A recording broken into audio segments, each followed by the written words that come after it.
The angel of the Lord.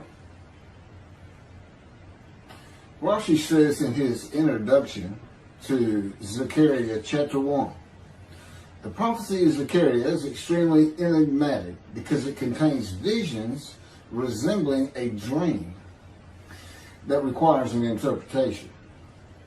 We cannot ascertain the truth of its interpretation until the teacher of righteousness comes. Nonetheless, I will put my heart to recounseling the verses one by one, according to the interpretations that resemble it, and follow the interpretation of Jonathan. This is God's test for the Jewish people, in particular the Jewish leaders. God's test of who the descendant of David is.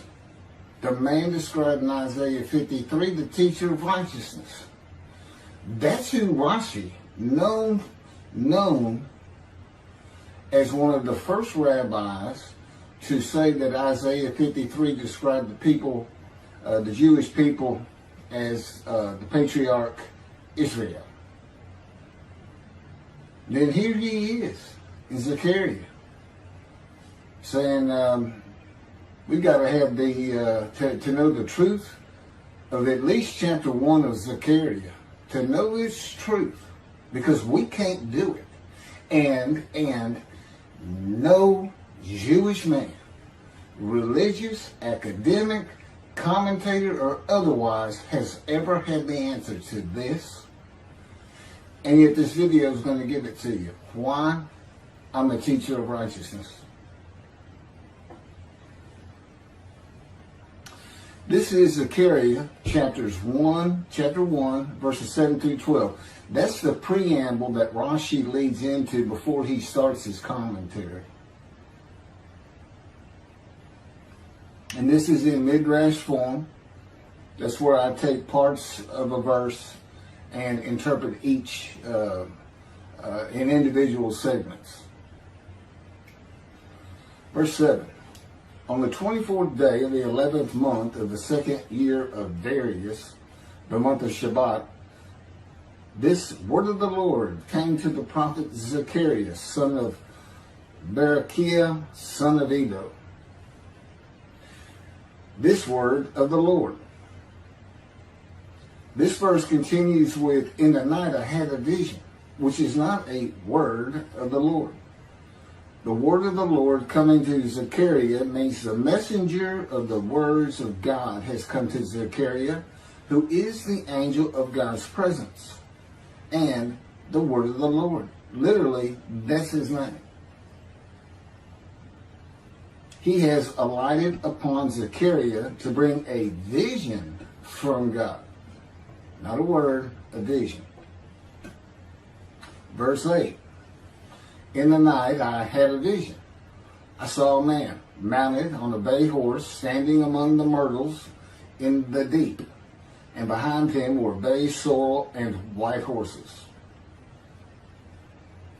In the night I had a vision. There's a man on a horse standing in the myrtles. He is later referred to as the angel of the Lord, standing in the myrtles. The angel of the Lord alights upon and enters men, and my name, Hashem, is in him and can speak through the man. Zechariah has an angel with him who is his guide in the vision. The deep is like a valley Zechariah is looking down on, filled with myrtle trees, and then an open area below that is where the bay, sorrel, and white horses are. Verse 9. I asked, what are those, my Lord? And the angel who talked with me answered, I will let you know what they are. What are those, my Lord? Zechariah is not talking to the angel. That's an angel. It's not my Lord. Who answered, but who never lets him know what they are. he is asking the man standing among the myrtles on a bay horse about the horses in the open area and calls him my Lord. Verse 10. Then the man who was standing among the myrtles spoke up and said, these were sent out by the Lord to roam the earth. Then the man who was standing among the myrtles spoke up and said, again, this is midrash form. Okay, so the man standing in the myrtles answers the question of Zechariah, not the angel who is with Zechariah. Verse 11, and in fact, they reported to the angel of the Lord, who was standing among the myrtles. We have roamed the earth and have found all the earth dwelling in tranquility. And it's just like a dream. We have horses talking. You know, there could have been birds. Anything that can go far and go a long ways out and then come back. In this case, for this story or for this dream that was given to Zechariah, it's horses. And in fact, they reported to the angel of the Lord. They who reported are the horses who have gone to and fro throughout the earth, and they spoke the report to the angel of the Lord, who was standing among the myrtles. The angel of the Lord, who was standing among the myrtles, has alighted upon and entered the man standing amongst the myrtles. The angel of the Lord is using this man as his visible presence. You cannot see the angel of the Lord. Just as he once used a burning bush for his visible presence, and God spoke through him to Moses. Not just as his visible presence, he also used the man to say, these were sent out by the Lord to roam the earth. In other words, it sounded like the answer was coming from this man. But it's coming from the angel of the Lord, and God is in that angel, his presence. Because that's the angel of his presence. You can find that in Isaiah chapter 63. I don't recall the verse. I never see anything on the angel of his presence. Wherever God's presence is, the presence that enters the temple, I never hear any mention of the angel that has to be with him. Why? It's the angel of his presence, who is the angel of the Lord.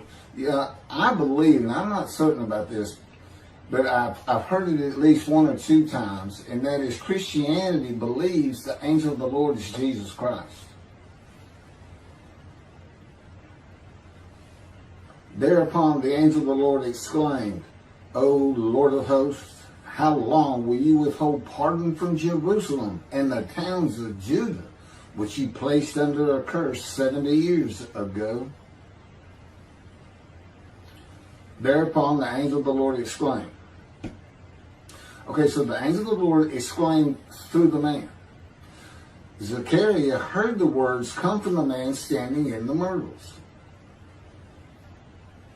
It is the only way Zechariah could have heard the words. The angel of the Lord can only speak to the man he has alighted upon. Ezekiel describes this as, a spirit entered into me and set me upon my feet, and I heard what was being spoken to me. O Lord of hosts, how long will you withhold pardon from Jerusalem and the towns of Judah, which you placed under a curse 70 years ago? The following verses are from the book of Isaiah regarding this curse. Isaiah chapter 43, verse 2. So I profaned the holy princes. I abandoned Jacob to proscription and Israel to mockery. That, of course, is God speaking. The profaning of the holy princesses is God's prophecy of the banishment of King Jeconiah and all his offspring from ever ruling over Judah and Jerusalem again. The line of the kings of Judah ended. The line described king by king in the first book of the New Testament of Christianity. the line of Jesus. The abandonment and mockery are God's prophecy that the northern kingdom and the southern kingdom of the Israelites would be defeated and deported from the promised land. Isaiah witnessed the deportation of the northern kingdom, but the deportations of the southern kingdom were many years after his death. This is chapter 43, verses 5 through 7. Fear not, for I am with you.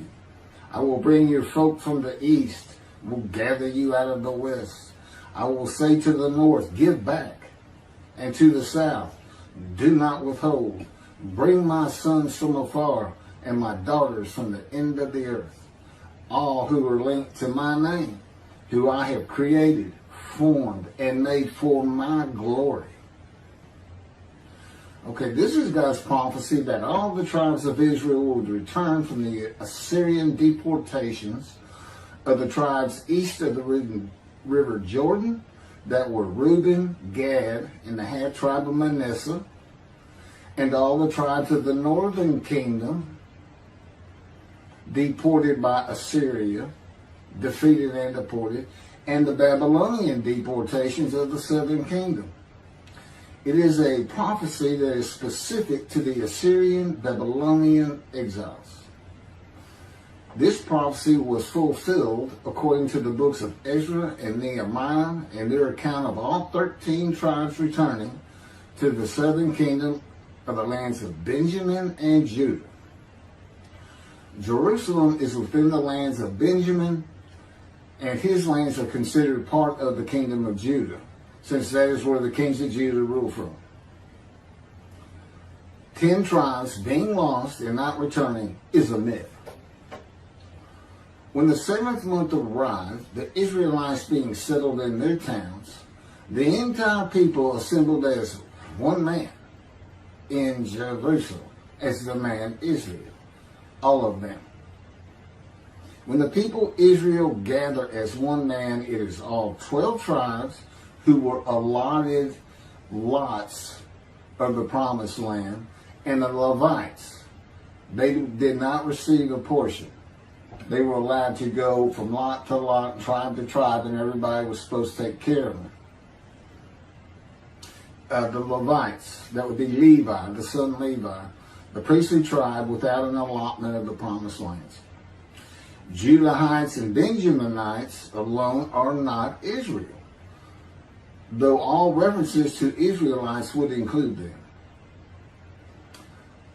All of Israel had returned together to Jerusalem and Judah, mindful of the imported Gentiles in the northern kingdom, imported by the Assyrians, many of whom tried to stop the building of the second temple.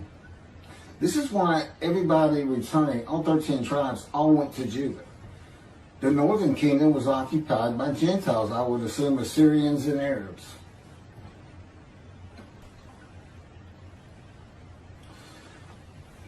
This is 1 Chronicles chapter 9, verses 2 and 3.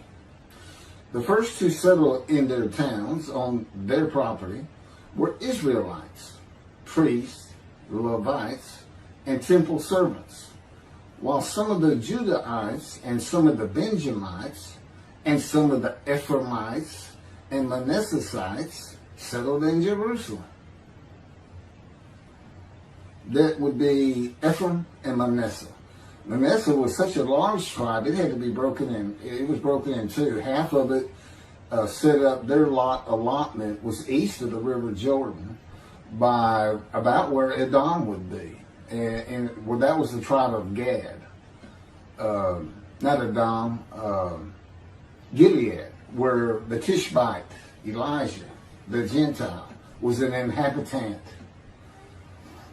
Ramoth Gilead. Manassites, Ephraimites, and Judahites were the tribes with the largest allotment of the lands of Abraham, and Jerusalem is in the lands of the Benjamites. Those are who just got mentioned. The 3 largest lot owners, okay, Benjamin, that's where Jerusalem is, he's important, and of course the priests, the Levites.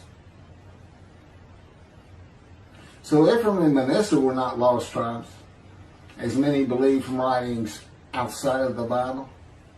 There never were lost tribes according to the Bible. Okay, so all 13 tribes returned and settled in new towns. The accounts of the deportations indicate there was not much left of the old towns. There is no account of how the new towns were settled, though it is unlikely it was based on prior ownership. The exile lasted too long for the deported owners to still be alive, and the tribes of the northern kingdom had to build new towns to live in. It also says the Levites settled in on their lands. So everybody had to pick and choose, and I'm sure the strong and wealthy got the best places, and again, many just settled in Jerusalem. Okay, this is Isaiah chapter 43, verse 14. Thus said the Lord, your Redeemer, the Holy One of Israel, for your sake I send to Babylon. I will bring down all her bars, and the Chaldeans shall raise their voice in lamentation. This is God's prophecy that Assyria would be conquered by the Babylonians, who were defeated by the Chaldeans. But they actually go back and forth and actually became somewhat intermingled, Chaldeans and Babylonians.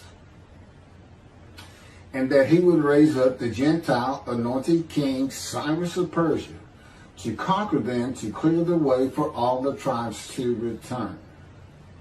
That's how he cleared the way to the desert or made rivers for them. Basically, he got Cyrus to release them. Chapter 43, verse 25. And I never hear anything about this. It is I who, for my own sake, wipe your transgressions away and remember your sins no more. Okay, this is God doing, and he says this, something new. I'm going to do something new for the Israelites. This story repeats with the new covenant that includes sin forgiveness of the Jewish people that arise with Elijah and the angel of the covenant after the exiles of the Roman dispersal return to the land of Israel in a time to come. That's from Jeremiah chapter 31. The Jewish people have returned from the Roman dispersal of them throughout the world, the diaspora, which means outside of the promised land, outside of Israel, to a land that lay desolate for more than 2,000 years until after the Holocaust, and they created the state of Israel in 1948. 70 years later, and that's funny too, because they talk about a curse of 70 years. That 70 years, I believe, just applies to the last of 3 deportations of Judah and the defeat by the Babylonians, because the northern kingdom had been defeated and deported long before that, and the first to be defeated and taken to the lands of Assyria was Gad, the half tribe of Manasseh, the lands east of the river Jordan. 70 years later, the land blooms again, and Jerusalem has been rebuilt as a great city, larger than it was in ancient times. According to God's words in Jeremiah 31, the time to come to deliver the new covenant with sin forgiveness is here. That's very important for the interpretation of at least chapter 1 of Zechariah. That means the angel of the covenant that you desire of Malachi 3 is on his way, followed by God and the messenger Elijah. And when God's third temple is built, he will return to it suddenly.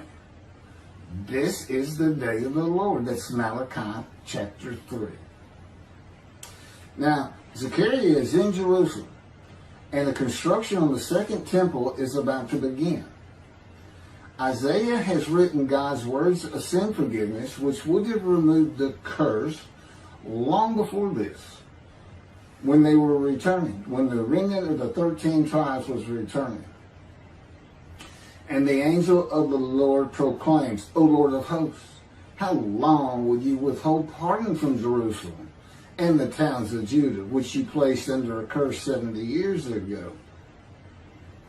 Okay, this vision of Zechariah and the words of the angel of the Lord through the man standing in the myrtles regarding the curse 70 years ago is to make Zechariah think and try to understand why the angel of the Lord would say this. From his perspective, the curse was lifted. He was back in Jerusalem with all the tribes preparing to build the second temple. The vision is for Zechariah to find out how and when the curse was lifted. And that's important today, because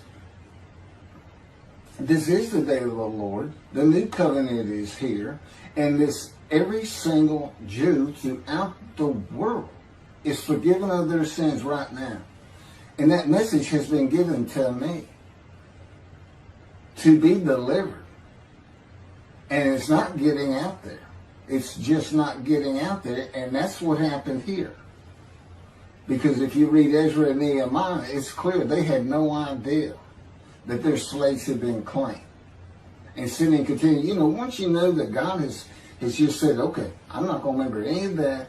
Let's all start fresh. I'm here with the covenant of friendship. Let's everybody start being observant Jews. Okay? Which would include going to Yom Kippur. Having a slate clean does not mean you have a lifetime now of sin forgiveness. The books of Ezra and Nehemiah reveal, this is how God had me write it down. This is from the book, Isaiah 53, in the day of the Lord, that was dictated to me. The books of Ezra and Nehemiah reveal that the 13 tribes did not know they had been right. We have to wait for the teacher of righteousness to know. And this is another thing I never see in this Messianic era that is taught, that is coming, is that God is with the descendant of David as he was with Moses. I mean, just right there with him.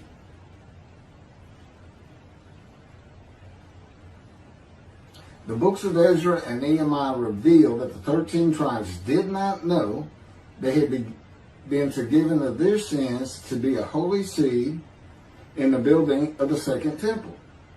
If people know they have been forgiven and have a clean slate from past transgressions against God and his laws, they are more likely to stop their sinful ways and abide by his laws in the future.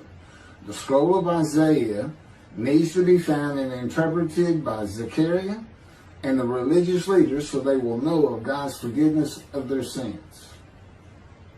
God will be returning before the temple is built. That would be the third temple, to test the devotion of his righteous servant and make him suitable for his purpose, which might prosper.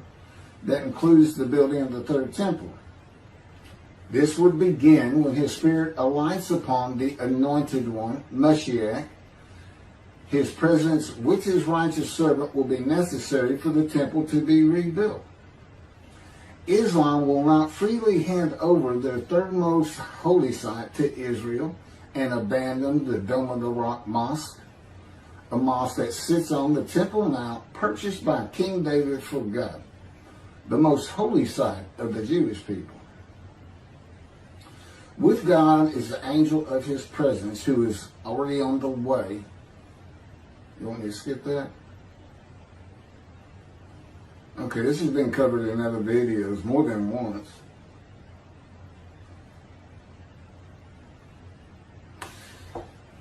The prophet like Moses will have other similarity to Moses beyond writing God's words at his command and direction. As this was written, at God's command and direction, I typed those words. To the greatest degree possible for any human being, Moshe's identity and existence became one with the Creator.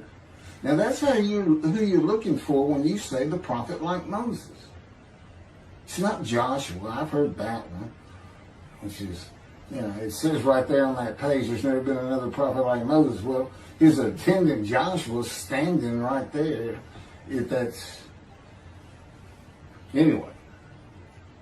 Moshe's identity and existence became one with the Creator. I don't think you can say that of Joshua. I don't think you can say that of any man until the Spirit of God alights upon him in chapter 11 of Isaiah.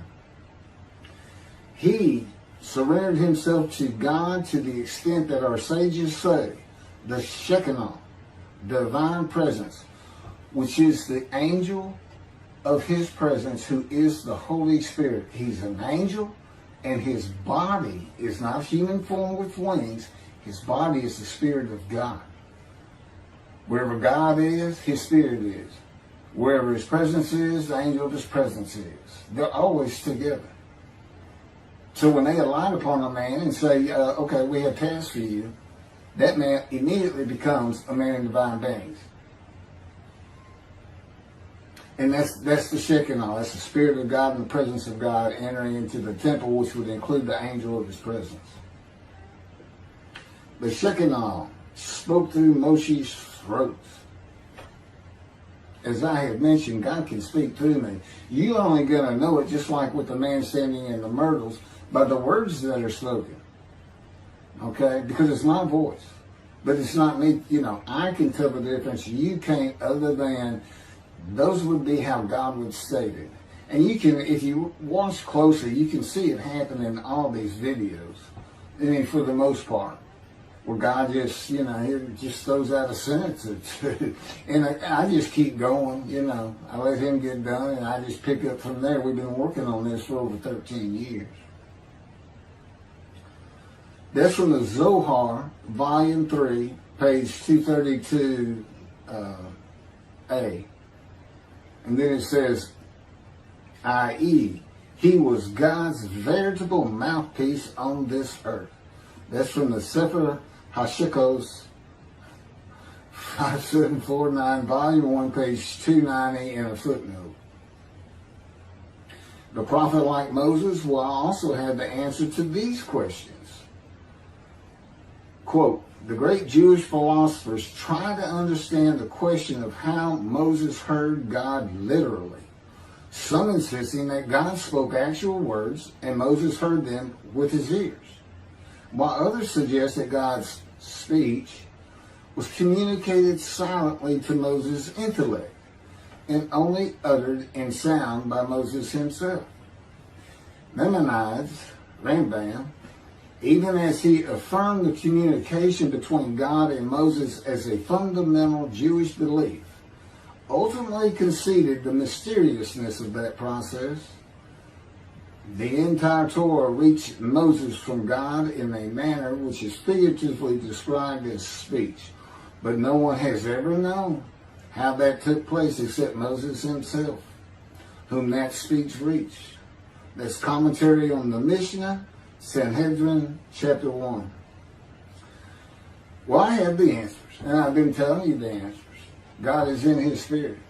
Spirit enters into you because we find it in Ezekiel. There's where God tells you. God was telling Ezekiel, Ezekiel, get up on your feet.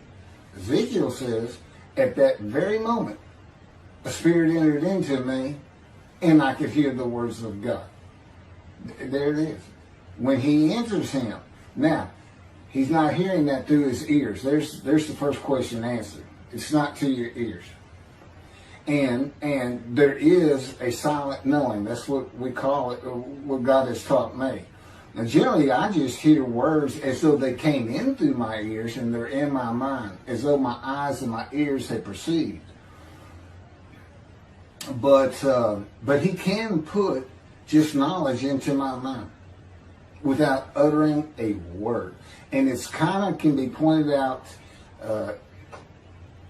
easiest with when he comes to a man, and like he came to Samuel, and Samuel just says, here I am.